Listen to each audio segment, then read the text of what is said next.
Broadcasting live from the little town of Clara, County Offaly, it's What's the Story with Lloyd Bracken. Get in touch today through all our social channels and have your say. Oh, and thanks for listening.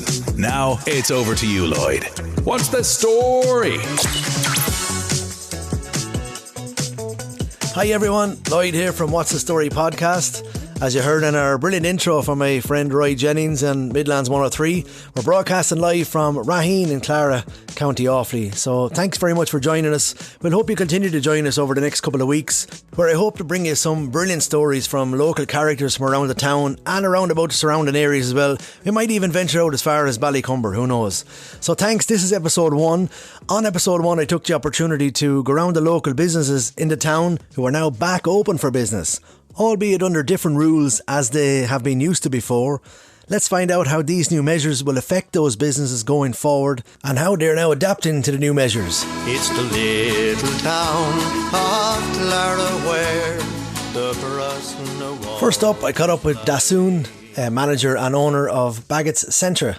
A long-serving business in Clara. So exactly how long have you been here? I suppose your generations. Yeah, I'm third generation, but we're actually here since 1961. So we'll be here 60 years next June. So there's seen a lot of changes in that 60 years. Yeah, a huge amount. Obviously, I can't speak for the first 45 or so, but no, we have. Even in the last 5-10 years, we've seen massive changes, both in the town, in our business, outside our door. So yeah, huge changes. Like the shop here it's an essential service, but like unlike other businesses, they could adapt over time or whatever, but you had to adapt overnight. How did that come about? It was tough straight away, but we had guidance from the Musgrave Group from Centra on the do's and don'ts, but a lot of it was down to our own personal hygiene and the staff, the way they adapted to that. And in the beginning everybody wore gloves because we were just unsure, but gloves we were told afterwards, didn't have a great effect. So it was just down to washing our hands constantly, sanitising after ourselves, wiping down the counters, the ATM, the terminals for your credit cards, just staying on top of things. It was everybody who just worked hard and was more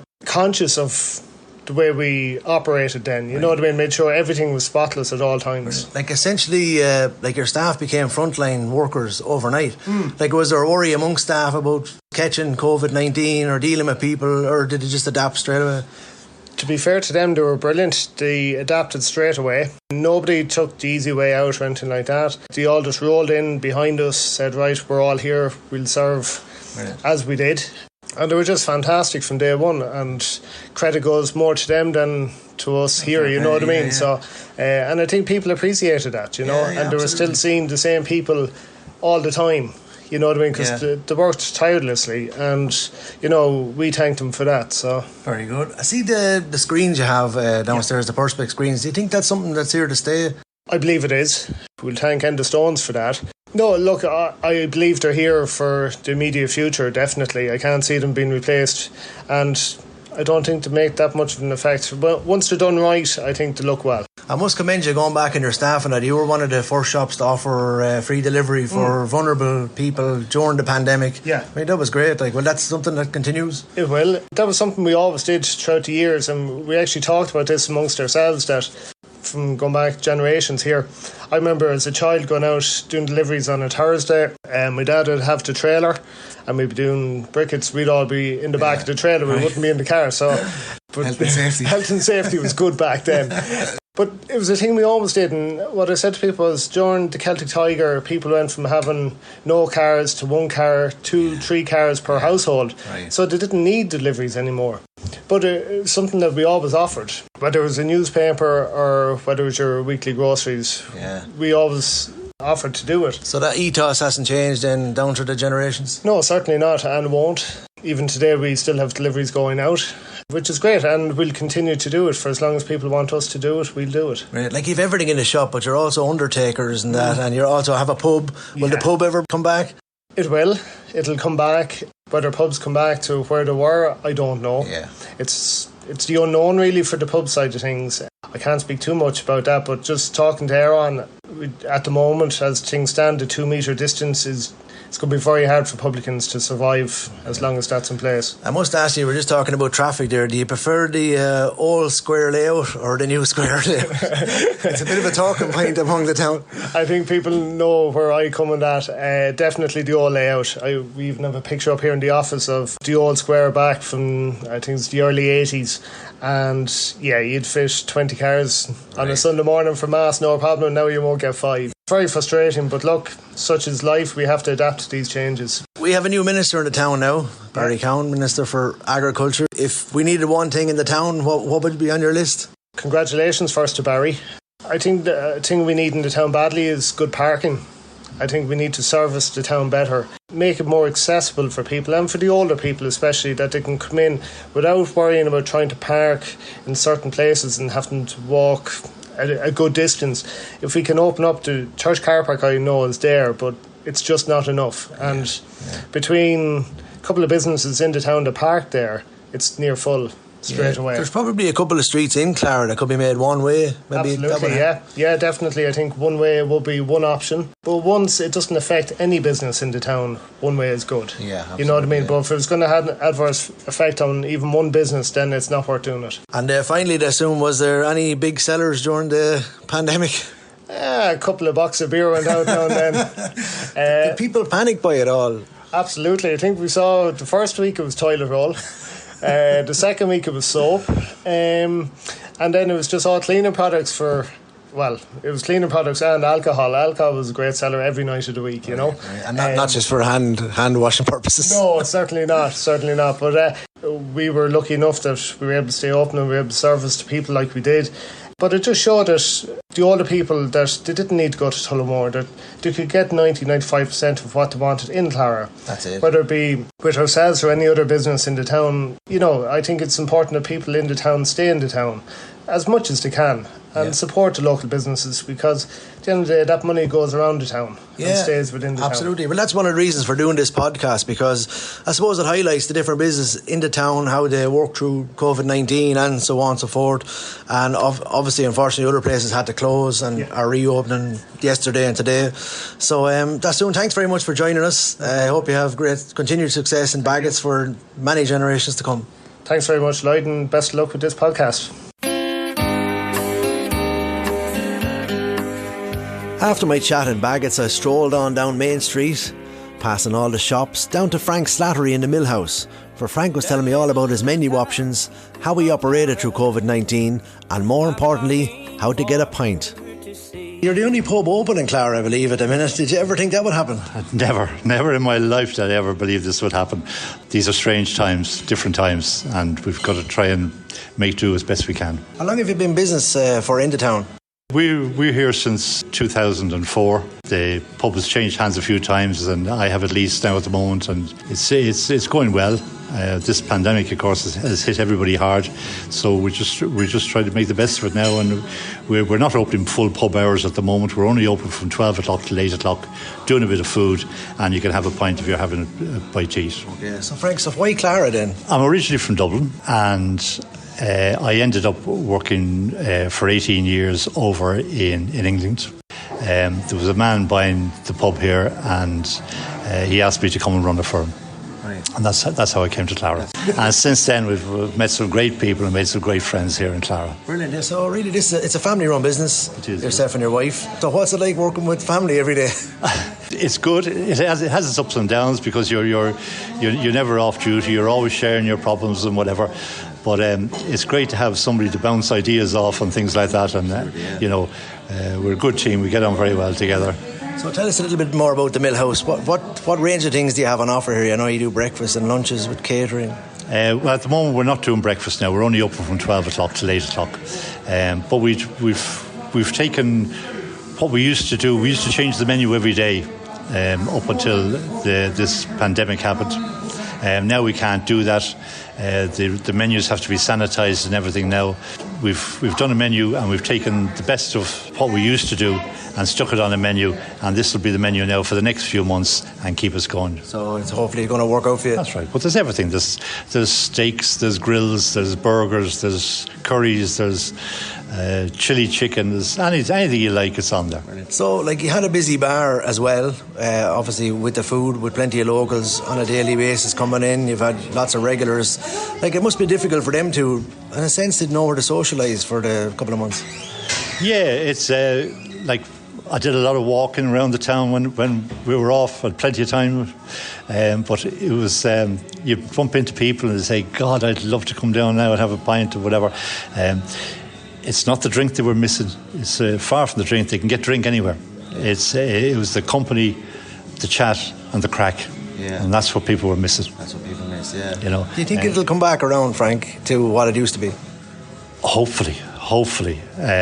Now we'll have to wait in 3 weeks' time and see what the restrictions are that they bring in when the rest of the pubs open. And I won't be opening full pub hours until every other pub is open here in Clara. So we'll try and get it up and going again and have the bit of crack, and we'll try to work with whatever restrictions they bring in. Hopefully we'll be back to having a bit of music again. Hopefully it won't be too far down the road. We'll be able to get it going. Yeah, I was going to ask you about that. When will we see Jojo and Paddy Bracken weekend back again? the Bracken Fest. No. They pull a crowd. I only use a few different artists. I use local people. I use Paddy Bracken. I use Jojo Bracken.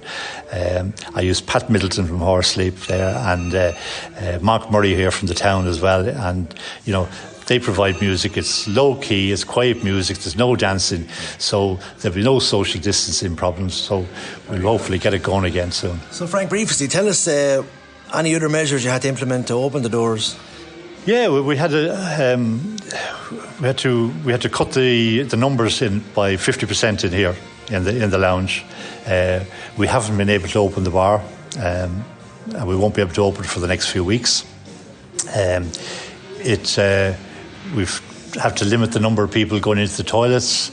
People have to be seated, and they've got to be greeted by somebody coming in and escorted to a table. One person on the table has to give their name and a contact number for contact tracing. So it's all it, and there's been a lot of expense with sanitisers and signs, and you know. With the expense, there's a lot of admin in that as well. Was there staff training for this? Or? There was guidelines brought out for back to work, and then there was guidelines brought out for reopening of pubs. This was a 22-page document which was brought out with 22 pages of guidelines on it. So before we opened there, I had a staff meeting with all the staff there last Saturday. Not one of them refused to come into it or whatever. They were grand, and we sat down for an hour and we went through everything and whatever. So they're all clear on what's required of them and what's required of the customers. Hopefully somewhere down the line, it'll be down to the public to actually take some kind of self-responsibility for their own welfare. Absolutely, yeah, well said. So Frank, tell us then, be frank, okay? What do we have to do to get a pint? Take us through the measures. If we want to come in here, get a pint of Guinness, do we have to buy food? Tell us what we need to do. Do we book in? Yeah. Tell the people of Clara what we need to do. At the moment, it's best to book in. Yes, you have to have a meal. You have to have a substantial meal, costing at least €9. And then you can have your pints and whatever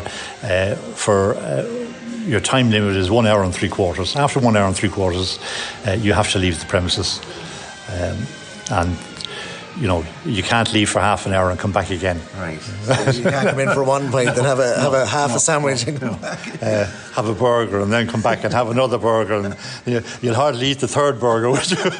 Well, maybe I would. Some people would say.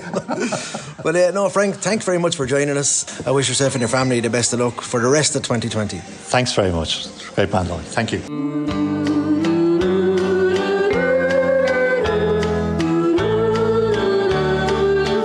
After this, I took my all-over fade to Penthouse Barbers to chat Niall Keegan and Andy. It's your very first day back.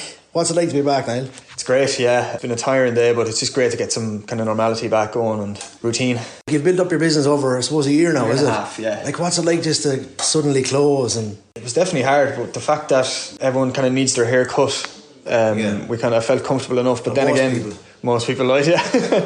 But then coming in this morning, it was like coming back in on my very first day. Brilliant. It was like, How do you feel after first day? Sore? I'm tired, my back is sore, I just want to lie down. What's it like wearing the mask, Niall? Like, is it it's like barbers kind of a personal kind of experience now, isn't it? It is, yeah. It's not comfortable at all. It's tricky. It's hard to just hard to get used to it, but I'm sure we'll be fine. Do you think it'll be a long-term thing? I'd say masks will be long-term. Yeah. Yeah, but it's not for customers. It's only for ourselves. Yeah. So staff. we advise customers to wear them, but they don't have to. It's not compulsory. Right, okay. What steps did you have to take to reopen? Like, how did you get to today? So it was a lot of the normal kind of stuff that you'd expect to be. Masks and gloves. We had to allow for extra time and for cleaning. So we're now gone from a walk-in barbershop to an appointment system only, which is kind of hard to get used to. Yeah. And the main thing was not having people waiting in the shop. So that's why we had to go down through appointments. And like, was there any government help in reopening or anything, or was it just advice? Was it any financial help or anything? Well, we got the restart grant, but that was from the county council. That goes off your rates, but there was no actual grant given to us for the likes of the PPE that we needed to get to reopen. So. Okay. I suppose, Niall, you've seen on Facebook and social media a lot of people cutting their own hair. I know you've seen a few disasters. Yeah. Do you think, will some people keep doing that, do you reckon? Or like, I suppose some of your self-business will keep going, please God? Yeah, it's really hard to know. A lot of the older men probably will cut their own hair, but I think a lot of the younger generation will still definitely come back because they like the environment, you know. Barbershop is not just getting haircuts, it's an experience. Yeah, it's an experience. It's coming in for the chat and a bit of banter and so on and so forth. Yeah. Will that banter change now that you've only maybe one person in the shop at a time? We were only talking about that today. It's weird how not having anyone to slag, really. Only the people in the chair. How can people book imaging then, Niall? So you can book in on the website, which is penthousebarbershop.ie. We also have a Facebook page, and there's a book now button on the Facebook page, and there's a book now button on the Instagram page. Okay, so when people get their booking, they're given a time to come in. Yeah, so you get to pick your own time, the day that suits you as well, and confirmation email, and then you get another email 24 hours before as a reminder. In a positive sense, there's no waiting around for people to just come in maybe and straight into the barber chair. That's pretty much it, yeah. If we're delayed, there's probably a 5-minute wait, but at least you know you're still next. So what's the in style is now, Niall? I remember when I was growing up, I used to bring a picture to the barber sometimes. I'm bringing a picture of David Beckham. It was never going to happen. So what? Well, 40 years on and it's still the same. Doesn't it? Yeah. Still happening. Yeah, and David Beckham is the main guy to show us. Yeah. So Niall, briefly then, what's it like barbering in Clara compared to barbering in Dubai? It's great because you have that, like, people in Dubai, you don't know them. You're just cutting their hair, where now, like, it's a community, so everyone knows everyone. There's a bit of atmosphere, a bit of crack. Are the tips better in Clara? I say no more. Also chatting to Andy here, he's in Penthouse Barbers. Andy, what's it like on your first day back? It's just my hit, isn't it, yeah? I have to keep Niall in touch here, intact, don't I? Make sure you're not working too hard now. I have a bit of crack as well. What do you find wearing the mask? Is it tough or being a kind of a social thing? I look good in it, I think. Do you know what I look mean? good in it, yeah, I like it, man. People always say actually you look good in the mask. Cool, so it is. You're not cool unless you're wearing a mask these days, that's what I'm hearing. And how does the body feel after being in the first day? I just feel great after the last 3 months now, to be honest. I know it's grand. What was it like adapting to the 3 months? How did you keep yourself occupied? Just Jameson whiskey. It's great to see the barbers sign flying around outside again, and I wish you well for the future. Thanks a million, Lloyd, and best of luck with the podcast. With my new fringe, I headed on down to Magella Tracy in Gel's Kitchen. Let's hear what Magella had to say. You have a well-established business in the town. How long have you been here for? 12 years. 12 years next year, yeah. So you were across the road before that, weren't you? I was opened in across the road 2009, and then I moved over here 3.5 years later. So it's so far so good. Until COVID kicked in, it was doing good. Yeah, I know. So tell us a bit about Gel's Kitchen. So what kind of things do you offer here? You do breakfast? We open at 8:30 to 6, Monday to Friday, and Saturdays we finish at 5. We do breakfast, lunch and dinners, home bacon, gluten-free pastries. We do birthday cakes. We do outdoor catering for any party you want. Weddings, small functions, christenings, kids' parties. So everything bar the kitchen sink then, really? Yeah, more or less. So like, what measures did you have to take to reopen? We were open practical for about a week and a half after, say, when it all started for doing takeaway, and then we closed for about 7 weeks, and I was doing took a break for a while, and then came back doing takeaway again, and we opened up today, and we're doing the same thing again. We're still doing our takeout menu, and we put in screens at the front of our coffee shop. We built an outdoor seating area outside, which is covered in and all. Hopefully it'll be there all year round, and it'll be there for little functions if they want, or kids parties, or just for an extra, just because we can't fit all our seats inside. So we have our 2 metre distance, and we have all our measures in place for sanitation and practical seating outside as well, and sanitation, and everything's in order. So feel comfortable to come in now. Everything is. Yeah. So, I suppose it's bad enough having to close, but then there's a lot of expense then in reopening again, isn't it? Oh, there is, yeah. In regards to putting up screens and putting the seating area outside, it's an added expense, but it's either that or close. So it wouldn't be the same volume for inside. So at the moment, I'm fitting about 7 tables inside. In regards to, I used to fit about 40 sitting, and I have some outside now, and I would have lost a certain amount at the minute, but hopefully if they reduce the restriction down to 1 metre, we're hoping that it'll bring back the full capacity inside, and then I'll have the extra outside. So that's the plan, hopefully. So I've been seeing other businesses with the Perspex screens. Do you think they're there to stay? I think so. Well, mine, I think I'll leave mine for to stay, because I just find that it's for hygiene and for people's more comfort, and just for food in general, that it's more of a comfortable zone to be sitting in, and people find that they're, you know what I mean, they come up to the counter, pick out whatever they want to get, and we can drop it down to them, and it's just hygiene all around. It's just better. So are you happy to see some of your regulars back, or are they even happier to come back? Yeah, no, delighted now. I'm actually first day back now, and it's great. I actually am very delighted now. Even through it all now, I got great support in the town, passers-by, businesses and everything, and it's a great little town. Yeah, because you're on a very busy street here. We can probably hear the traffic, and the shop is there. The cafe is busy here at the moment, so you're in a good location. No, it's a good location now. It's parking at the back, and there's parking at the front as well. There's no meters or anything for, some people might be coming through the town and they might, be thinking there's meters, because most towns have meters now, so there's no pay parking. We've parking at the back of the shop, and you can just come in and sit down, or you can sit outside and enjoy your food. Yeah, I was chatting to Dasu and Baggett, it was just telling, Clara has a lot to offer. A lot of people go to Tullamore, Athlone and that, but we should try and stop that. We should need to shop local. And I know there's a lot in the town. There's myself, there's particulars, the Mint House, they do their food, but they're back open again yesterday, I think it was. They have the shops like Londis, you have Baggett's, you have your bank, you have your credit union here, you have 2 or 3, 1 or 2 petrol stations. There's a great lot to offer in the town, so there is. Do you think is there anything the new minister should bring to Clara? God, a bit more funding to help businesses. Parking is a big issue, definitely, because people want to come into the town and it's busy at all, they just keep driving through, so they need parking, and just an overall funding helping the businesses in the town that are here, because every year it changes so much that people just can't afford to stay between rates, and the VAT rate, even reduce the VAT rate down to help people, because it makes a huge impact for people. Perked up from a fresh cup of coffee and gels, I headed over to McManus Pharmacy, where Brian tells us what's it like to invest in Clara and why other investors should do the same. The pharmacy is one of 2 here in Clara, and obviously very essential services in any town, and the addition of the doctors next door is great to see. Would you like to see more services like chiropractors or dentists in the town? The more the merrier, but again, is the population there for a dentist? Is it possible? I'd love to see it. Like, for Van has one, why can't Clara have one? On a normal day, you're obviously asked a lot of different health issues and that. During the COVID-19 pandemic, did it spark a new wave of information requests? I think there was a lot of panic, to be honest, at the start. Didn't get time to think, to be honest. For the first 6 weeks, we were like, what's happening?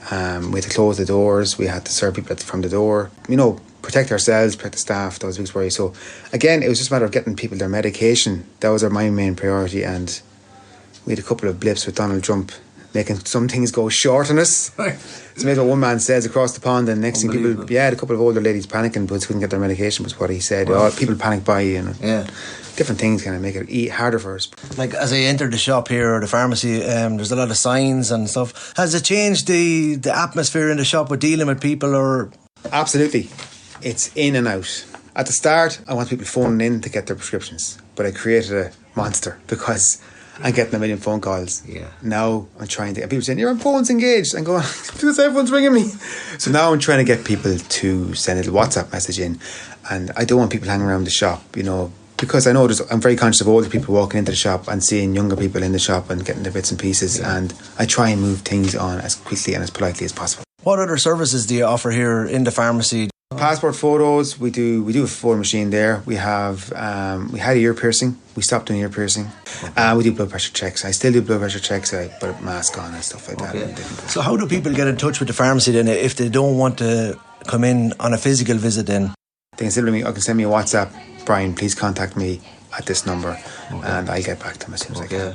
What are your opening times here, Brian? 9 to 6. Monday to Saturday we did reduce them for a while during COVID, because if we took a lunch break, it was very nice to get a lunch break, but we had to, and give us a break. But it's 9 to 6, back 9 to 6, back to normal. Okay. So like, Brian, you're here 10 years. It's great to see someone new. I suppose 10 years is probably still relatively new. Not new. But coming in and investing in the town and buying premises, and as I said, we have the doctors here and that. Like, it's very important. What would you tell other people that are thinking of investing in a town like Clara? I came in the middle of a recession. People thought I was mad. I had a good job in Moat, and I got an investor to help me out. We took a chance. It was going well, and next thing I got approached by a doctor. We had to buy a premises, and Whites came up, and things happen. If you work hard at something, I believe things will happen for you. It did make a big difference to my business with the doctor next door. It does help, and again, it took a lot of money to get her there as well, with regard to doing up the building and everything and make it to a certain standard. But we're lucky to get it. It's a fine building, and we've a lot of empty buildings around town. A bit of investment in the town is wanted, and I'd encourage any businessman to try Clara. It has been really good to me, and I hope they think about the same about myself, providing a service. So it's fantastic. But Clara has a lot to offer with the train station, with swimming pools. There's any other employment in Clara. There's more employment in this town here than there is in. Look at the other towns around. Look at the factories that we have in town. But we have a swimming pool, a library, fantastic playgrounds there. So fantastic stuff in the town, and the amount of good organisations there's in the town as well. Unbelievable. I suppose the best thing about Clara as well, there's no paid parking. Yet. But parking is an issue. I have customers that come from Tullamore. Let's say this side of Tullamore, but they find it so easy to do their little bits and bobs in Clara. They have a post office, the pharmacy, and Baggett's and Londis and these places, very handy for them. Yeah. If you could ask our new Minister for Agriculture and Marine to provide something for the town, what would be on your wish list? We have parking issues, There's people, who are working in town who have nowhere to park their car, But maybe look at the buildings as well. Can we do something with a few of them? Get them jazzed up a little bit. Yeah, there must be some regeneration plan. You see in the UK, people buy buildings cheap, to get them cheap to do them up. Yeah, we could look at that. Again, you have to think about what businesses you want to put in them. I'd say housing is the biggest issue we have in this country at the moment. Can these buildings be transformed into apartments, or, a lot of people don't want to live in the countryside, they want to live in the town, and Clara has everything for them here. It really does. Brian, finally, before we finish up, like, if you have customers out there who suspect that they may have symptoms of COVID-19, or what is your recommendations? Stay at home, phone your doctor. Don't stir out, isolate yourself. It has to be. This thing has not gone away. I'm kind of preparing for a second wave. That's why I'm getting the WhatsApp thing. I don't want to go back to serving people at a door. I want to have people in and out, no mixing. But I think we will get, once winter comes, I have a feeling we're going to have a little bit of an outburst again, but hopefully not. But we have to be ready, and don't take chances. Stay at home, travelling as well. Don't go on holidays. So solid advice there from Brian in McManus Pharmacy. Brian, thanks very much for joining us. I wish you continued success. Thank you, Lloyd, and thanks very much. After that, I headed on over to Maura Nocton, who is postmistress in the local post office. Maura starts by telling us where it all began. John's father had a shop here for since 1954, I think, or 53. And then, 1992, I took over the premises for the post office, How important is the local post office to a town like Clara?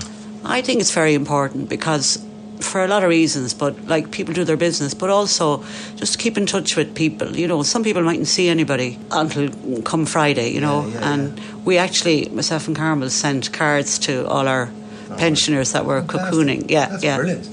And they were all thrilled. That is the kind of ethos of the post office, I suppose, with the postman and everything. There's a lot of goodwill there. There is, and the postmen also, did jobs for people, and brought them a newspaper or collected their pension, whatever. So the post office has changed a lot over the years. The amount of different services provided. Like, I mean, it's amazing now. It's not just stamps anymore, I suppose. There are people coming in, like there's current accounts. And what other services are on offer? Well, there's loads of savings, all kinds of savings accounts and currency cards, bank. We do banking, we do Ulster Bank, we do AIB. Yeah, there's a lot of new services, yeah.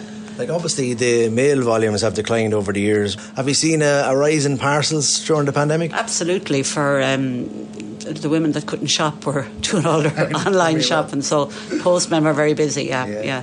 So, like, obviously you're an essential service to Clara. It's great to have the post office in Clara. Had you to make much changes to keep the doors open? Obviously, in the beginning, myself and Carmel were nervous, because we didn't know what was coming down the line. So we had contact with the regional office in Portlaoise, who were very, very understanding, and they just sort of said to suit our hours, do whatever, stay open the 5 days and close at lunchtime and clean and sanitise and all that. So that's what we did. But from this week, we're back to normal. Essentially, you became frontline staff overnight. We did, and you'd never have considered yourself that, but we were, and we were, had to do everything we had to do, but you just get on with it because there was no option, One question in our house though was like what's the last time I posted here? Oh, 4:30. 4:30. Yeah. And more, do people still collect stamps and stuff like that? Is that still a thing? Not really. Not in a small place like this. No. Like in bigger offices, you could do first day covers, that kind of stuff. But we wouldn't. No. Yeah. Or if you had one wish from the government or our new minister Barry Cowan, what would be on your wish list to improve business? I just think it's a pity to see. I'm very sorry to see Kenny's not open at the moment. I just think it's a pity to see businesses closing. Yeah. Because it's a good town. And we have lots in it, Yeah. But just to see more places open. Like, a lot of small towns have lost their post offices in recent years, so Clara is lucky to have this service in town, and long may it continue for many years ahead. And thanks very much for having a chat with us. Yeah, you're very welcome, Lloyd. Thank you. A hop, skip and a jump over to Ger Handy and Serenity Giftware, and we chat to Ger about business in the town. What's it like to operate in Clara? And here's Ger. Ger, for anyone who's not familiar with Serenity, can you tell us a little bit more about it? So Serenity is here, I suppose, about 12 years now. We do a large range of stuff, but a bit of everything, I suppose. Fragrances we started off doing, and gifts. So candles, fragrance products. Our giftware section has expanded over the years to include jewellery, handbags, and then we moved into some homeware, so some pieces of furniture, your occasional furniture, and some lamps and lighting and stuff. Okay, so I know you have the shop here, but is an online presence important for you? Yeah, online is very good. Like, Facebook has become the go-to place for most people to check out their local stores. And of course, Instagram is now the big one. Photography's got a lot better on Instagram. Pictures are telling 1,000 words, So could we see Ger Handy, the influencer? No. We have a couple of influencers come in to us, all right, and help us out. No, I ain't going that road, no. So in the last few months, you weren't here 9 to 5, I suppose, but you were busy doing deliveries and that, because I got something myself, so you were busy on a different level. Yeah, deliveries were good. Again, Facebook helped out there. We'd run a couple of ads every week and try and do something different and try and get something different in, put up an offer, a special, and you get a bit of attention on it. But the local deliveries were very good. Yeah, no, like I see outside, even if you have deliveries outside. So you're always getting new stuff in. Yeah, you got to keep it changed up. I see that the industry's probably gone more like the fashion industry, in that you have 3 or 4 fashion or seasons. As well as now, you have the summer season coming in, and we'll start getting the autumn stuff in now very shortly as well. We found out simple things like you would sell more lamps in January than any other year because Christmas trees come down, and then you'll sell more handbags once the wedding season takes place. Products that sell all year round are like your candles, but the fragrances will change. Okay. Is there anything specifically over COVID-19 that you found that sold better, or were people in there doing up their homes more? Yeah, we have a small garden section here in the store, and that really took off during COVID. And I was lucky enough that one of our suppliers from England was still able to ship into us, so we were able to get deliveries in. So why the gift business then? It is a niche market, I suppose, and some are a small town like Clara, which is brilliant to have a shop like this, and it is a fantastic shop for anyone who hasn't been in Serenity Giftware. It's a must. What's it like running that sort of business here? So when my last business finished up, it was sit at home or go and do something. And when you're used to working for yourself, I had a look around. There was no gift shop in the area. There was no point stepping on someone else's toes. So that's what we started doing. We started doing the gifts. Yeah. And it took off from there. Sure, can you take us on a quick walk around the shop? Just let people know what you have. Okay, so down near the counter, we'd have handbags, jewellery. Handbags, we stocked a couple of different brands. Newgrange Living have a nice classic style handbag. Bessie is another brand name we do. They would do their more traditional fashion handbags. And then we have some off-brand stock like Nicole and stuff that would come in for summer, and you'd have your summer shoppers and stuff. Jewellery would go very well for us here. Rose gold costume jewellery from Absolute, which sells very well. But they introduced last year a sterling silver range, and that's been quite popular, and it's quite surprising how well that's taken off. Newgrange Living and then have added to it as well. And we have a couple of other brands then again that will be off-street brands that would offer similar products at maybe a slightly better price. Next you go up to fragrance sections, and we have 3 or 4 different brands selling at different price points depending on the quality and what selection. Newgrange Living have a range of 3 different products: candles, diffusers, and then they have multi-sets. Your traditional style then, I see some very nice teddy bears up here. Yeah, that's our baby section. So you'd have a lot of baby frames, and we'd have the likes of these sheep and stuff would be seasonal, and you'd move around and you'll see the homeware section in here. Homeware is quite popular. People spend a lot of time at home in the last few months, and they've all done up their houses, sitting rooms, and people are entertaining more at home. So there's a bit more pride at home, and they want something different and something nice and something unique. There's some very fancy homewares here indeed. The clocks are brilliant. To describe them, it's a small TV with a clock inside it. Looks brilliant. It's something different. So you can get your traditional stuff, and you can get something a little bit quirky, a little bit different, and that helps to sell it, of course, as well. So you're saying Quirky works in Clara? Quirky works in Clara, yeah. We've a great following in Clara, thankfully, and then we'd have a lot of people coming from outside of town. Yeah. And they come in then and go to Gels for a coffee, and they call in and have a browse around, and, that all helps. You're on a business sense. I know we've a brand new minister in the town. I know you're a follower. So if you had one wish for Clara, I know like when I was trying to get to the shop here, parking is an issue, and it's an issue with everybody, but is there anything else in particular that you'd like to see change in Clara? Definitely parking is the biggest issue in the town. There is no parking, there's no all-street parking with the exception of the church up there. We do need a central car park in the town. People are out browsing now. People will go and do 3 or 4 things at the one time. They'll go to the post office, they'll get the coffee, they'll come in for a look around, so they'll go to the chemist, they go to the butcher shop. If they can't move around, they can't come in, and it really defeats the purpose. It's a bit wrong of the council not to provide such a service. They need to think outside the box as well and go and talk to people with maybe a spare guarding or something in the town that might be using.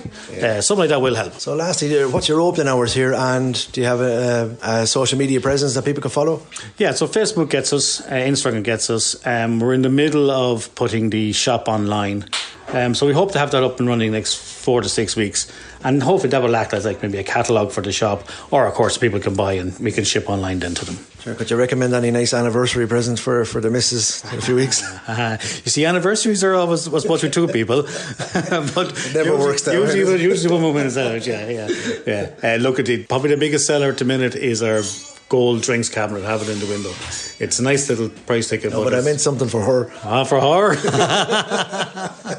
And why not get her a bundle of artificial flowers, lovely roses there, €40, and like you, there's plenty of money, you can afford that. I'll edit that bit out.